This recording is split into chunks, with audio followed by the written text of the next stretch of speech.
Hello दोस्तों, आज है जुतिया का व्रत। आप लोग कमेंट करके बताना किस किस की साइड में आज जुतिया है। हमारे यहाँ तो आज जुतिया का व्रत है और हम किए हैं व्रत।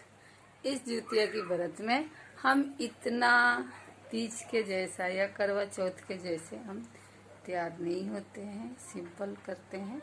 और ये व्रत होता है अपने बच्चों के लिए, स्पेशली बच्चे।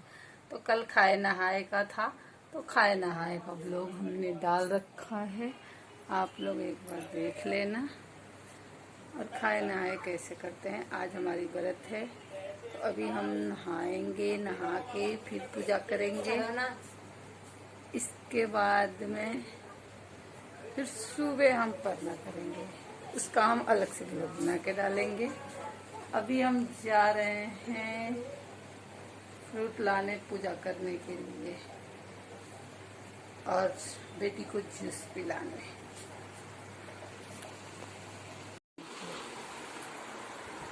हेलो दोस्तों, अब मैं नहा के तैयार हो गई जुतिया की पूजा करने के लिए।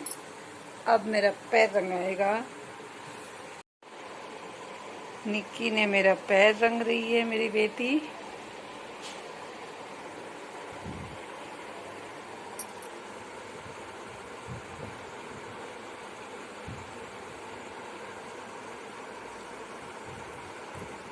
और तभी से पुत्र की रक्षा करने के लिए जिमूतवाहन भगवान की पूजा की प्रथा शुरू हो गई। आश्विन कृष्ण अष्टमी के दिन 3 लपेटा लगा दीजिए, पुत्रवती महिलाएं 3 लपेटा कर दीजिए, ज्यादा बड़ा हो जाता ओकरा के 3 गो कर दीजिए। भगवान शंकर माता पार्वती को कथा सुनाते हुए कहते हैं कि आश्विन कृष्ण अष्टमी के दिन उपवास रखकर जो स्त्रियां प्रदोष काल में जिमूत वाहन की पूजा करती हैं तथा कथा सुनने के बाद दक्षिणा देती हैं, वह पुत्रों का पूर्ण सुख प्राप्त करती हैं। व्रत का पारण दूसरे दिन अष्टमी तिथि की समाप्ति के बाद यानी नौमी तिथि में किया जाता है। ये व्रत अपने नाम का नगर था। वहाँ के राजा का नाम मलय केतु था।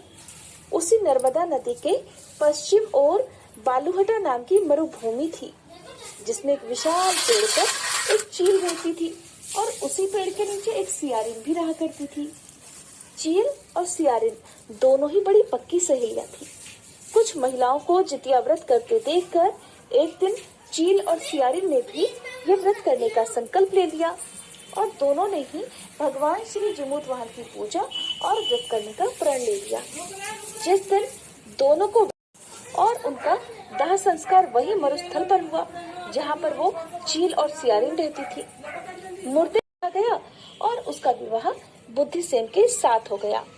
छोटी बहन का नाम कपूरावती रखा गया और उसका विवाह उसी शहर के राजा मलय केतु से हो गया और छोटे दरबार में कामकाज करने लगे। उन्हें देखकर कपूरावती के मन में ईर्ष्या और जलन की भावना। तब उसने अपनी बड़ी बहन से सारी सच्चाई बता दी और अपनी गलती का प्रायश्चित भी किया। भगवान जिमूतवाहन की कृपा से बड़ी बहन को पूर्व जन्म की सारी बातें याद आ गई और वह अपनी छोटी बहन को उसी पेड़ के नीचे लाकर पूर्व जन्म लेकर जंगल में लकड़ी चुनने के लिए लेकर गई। और वहाँ जंगल में लकड़ियाँ चुनते चुनते जब बच्चे थक गए तो थोड़ी देर के लिए सो गए।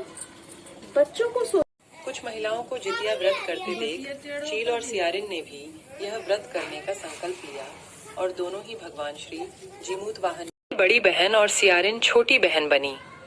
बड़ी बहन का नाम शीलावती रखा गया और उसकी शादी बुद्धिसेन के साथ हो गई। लेट गया जहाँ गरुड़ प्रत्येक रात्रि को आता था। तब समय पर पक्षी राज गरुड़ आए और चोंच से नोच नोच कर उनका मांस खाने लगे। जब गरुड़ ने उनका संपूर्ण बायां अंग खा लिया तब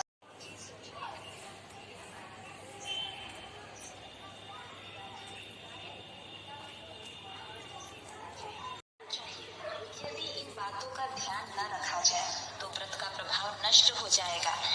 अब देखिए, जिमूतवाहन को यह वरदान देकर गरुड़ जी भगवान विष्णु के पास वैकुंठ चले गए। राजा जिमूतवाहन पहले तो इस व्रत की कथा को लगातार 9 दिन तक सुनना चाहिए। इस व्रत का अनंत स्टार्ट करो।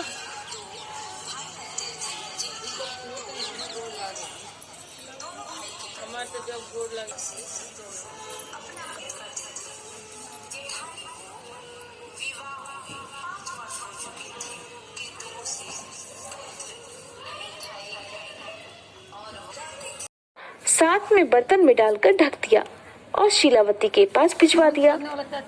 ये सब देखकर जिमूत वाहन भगवान ने मिट्टी की सहायता से सातों भाइयों के सिर बनाए और सभी सिरों को धड़ से जोड़कर उन पर अमृत छिड़क दिया, जिसके कारण वे सातों भाई फिर से जीवित हो गए और खुश।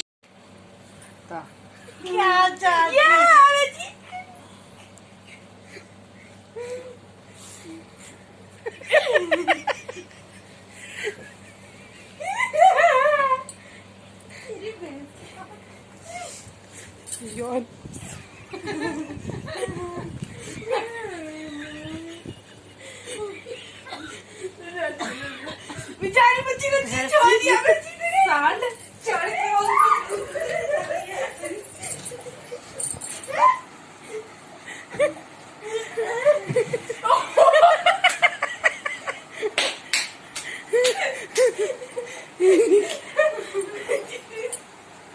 मैं जीत गई, मैं जीत गई, मैं जीत गई। तेरी मम्मी फोन में क्या करी बाबा, तू बताओ बच्चे तेरे मैं चूड़ी नहीं सकती। क्या यार चाची फोन लगा मत हमारा। अब चुतिया का पूजा हो गया है हमारा। अब हम चुतिया पहन लिए हैं और ये ब्लॉग हम यहीं पे एंड कर रहे हैं। नमस्ते, गुड नाइट।